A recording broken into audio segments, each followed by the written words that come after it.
ශ්‍රී ලංකාවේ අපේ සංගීත ශාස්ත්‍රයට තාමත්ම කනගාටු දායක කාලයක්. මොකද හේතුව ලංකාවේ සංගීතය පෝෂණය කරපු ලංකාවේ සංගීතයට නව මානයක් ඇති කරපු ගායක ගායිකාවන් අතර උඩින්ම හිටිය අපේ අන්දාමාලිනී මහත්මියගේ අභාවය. මම පොඩි කාලේ ඉඳන් එතුමියව සෑහෙන ආදරෙන් එතුමියගේ ගීත අහපු කෙනෙක්. සහ එතුමියගේ කොන්සර්ට් වලටත් මම ගිහිල්ලා තියෙනවා. ඒ කියන්නේ 80 ගණන් වල මම ඉස්කෝලේ යන ළමෙක් හැටියට එතුමියගේ ෂෝස් වලට මම ගොඩක් ගිහිල්ලා තියෙනවා මගේ අම්මයි තාත්තයි එක්ක. ඉතින් ඒ ආభాෂයත් එක්ක හැදුණු කෙනෙක් හැටියට සහ අපේ ඉස්කෝලේ උදේට දානවා දේශාභිමාන ගී සහ දේශානුරාගී ගී දානවා ගොඩක්. ඒ ගීත වලින් සෑහෙන ප්‍රමාණයක් අපිට ඇහෙන්න ඉස්කෝලේ යන කාලේ ඉඳන් අන්දාමාලිනී මහත්මියගේ ගීත. ඉතින් එවැනි ආభాෂයක් එක්ක හැදිලා එතුමිය මගේ ජෙනරේෂන් එකට අපේ ලංකාවේ සංගීතයේ කෑල්ලක්. ඒ කියන්නේ ලංකාවේ සංගීතය කියන්නේ එතුමිය. එවැනි දෙයක් එක්ක හැදුණු අපිට එතුමිය අපිව හැර යාම ඇත්තටම එක පැත්තකින් අපිට ඇත්තටම ගියාද කියලා හිතා ගන්න බෑ. සහ ඉතාමත්ම කනගාටුදායක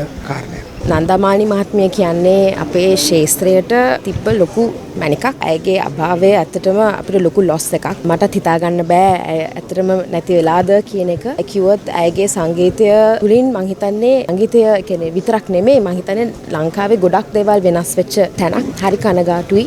ලොකු ලොස් එකක්. ඒ අඩුව කවදාවත් පුරවන්න හැකි දෙයක් නෙමෙයි. හරි කනගාටුයි. මම ගොඩාක් ආදරය කරන ආටිස්ට් කෙනෙක්. ඒ කිව්වොත් මං වගේ තරුණ පරම්පරාවේ ගායිකාවන් ස්පෙෂලි ගායිකාවන්ට කෙනෙක් මහා හරි ලොකු ස්ට්‍රෙන්ග්ත් එකක් වුණා. හරි කනගාටුයි. ඒ අඩුව කවදාවත් පුරවන්න බෑ. සංගීත ශාස්ත්‍රයේ අපි තාම ආධුනිකයි මේ ශාස්ත්‍රයට. නන්දාමාලිනිය කියලා කියන්නේ අපේ රටට මං හිතන්නේ නැවත අපි කියනවා නම් රිප්ලේස් කරන්න බැරි කලාකාරිනියක් එතුමිය එදා ඉඳන් අද වෙනකන් මේ ගීත ශාස්ත්‍රයට මේ කලාවට කරපු සේවය ඒක මං හිතන්නේ පිට කියලා නිම කරන්න බෑ. මේ යුගයේ ඇත්තම කියනවා නම් මේ යුගයේ අපි හරි අවාසනාවන්තයි. මොකද මෙතුමියගේ තරුණ කාලේ නෙමෙයි අපි මෙතුමියගේ අවසාන කාලේ තමයි අපේ යුගය. ඒත් එක වාසනාවක් තිබුණා මට මෙතුමියත් සමග එක ගීතයක් නිර්මාණය කරන්න. ඒ ගීතය ලස්සනට ගායනා කරලා ඒ දේ කරලා දුන්නා. ඉතින් ඇයට නිවන් සුව ප්‍රාර්ථනා කරනවා. අව ඉස්සරහට නන්දාමාලිනී මහත්මිය වගේ දසදහස් ගාණක් ලංකාවේ බිහි වේවා කියලා ප්‍රාර්ථනා කරනවා. ඇයට නිවන් සුව ප්‍රාර්ථනා කරනවා. මම හිතන්නේ අපේ සංගීත ශාස්ත්‍රයේ තරම්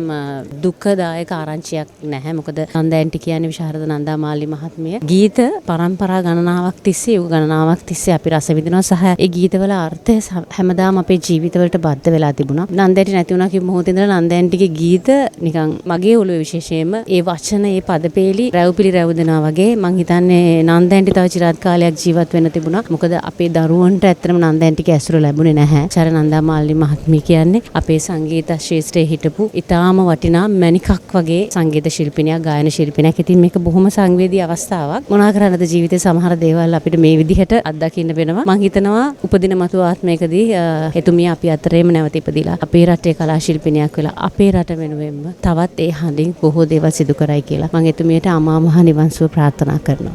ඇත්තම කියන්න තියෙනවා නම් ගොඩාක් දේවල් කියන්න තියෙනවා.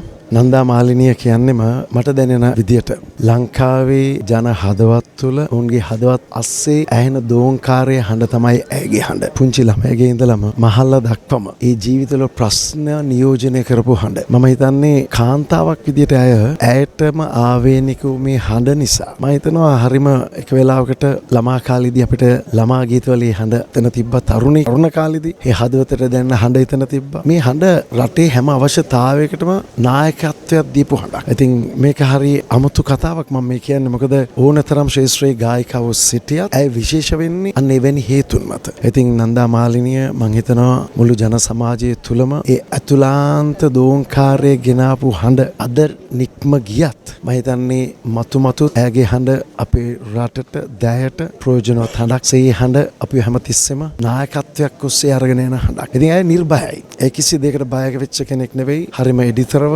සත්‍යයට මුල් තැන දෙමින් කටයුතු කරපු චරිතයක්. සහ චරිතයක් වශයෙන් පෞද්ගලිකව දන්න දේ හරිම අමුතු දේවල් ආටෝප නැතිව බොහොම සරල දිවිපෙවතක් ගත කරමින් ලස්සන ගමනක් නිම කරා. සහ වැදගත්ම කොටස තමයි ඇගේ අවසන් කටයුතු ඉෂ්ට කරන්න කියලා තිබුණු විදිය. ඒකත් සරලයි. ඉතින් ඇය සැබවින්ම මිහි පිට පය ගාලා හිටපු මනුෂ්‍ය දුවක්. මම ඇයට නිවන් සුව ප්‍රාර්ථනා කරනවා. ඒ අඩුව අපිට පුරවන්න බැරි බව අපි කවුරුත් දන්නවා. හැබැයි සදාකල්ලින්ම ඇය අපගේ ජීවිතවල ඉන්නවා. ඒ අපගේ ජීවිතවල තියෙනවා. සිංහල සංගීතයේ යශෝරාවය අපේ නන්දාමාලිනියන්ගේ වියෝව ඇත්තටම අපිට දරා ගන්න බැරි පාඩුවක්. විශේෂයෙන්ම මට පෞද්ගලිකව මගේ පියා සමග අන්මුතු දුව චිත්‍රපටයට අය ගායනා කරපු ගල්නගඟකි ජීවිතේ ගීතයත් එක්ක තමයි ඔවුන් දෙදෙනාම ප්‍රථම සරසවි සම්මානලාභී චිත්‍රපට පසුබිම් ගායකයා සහ ගායිකාව බවට පත්වන්නේ. ඒ සම්බන්ධයක් තියෙනවා. ඉතින් නන්දමාලිනිය හැමදාමත් අපිට හරිම ළඟ ජ්‍යෙෂ්ඨ කෙනෙක්, පවුලේ හිතවතියක්. බොහොම කනගාටුයි.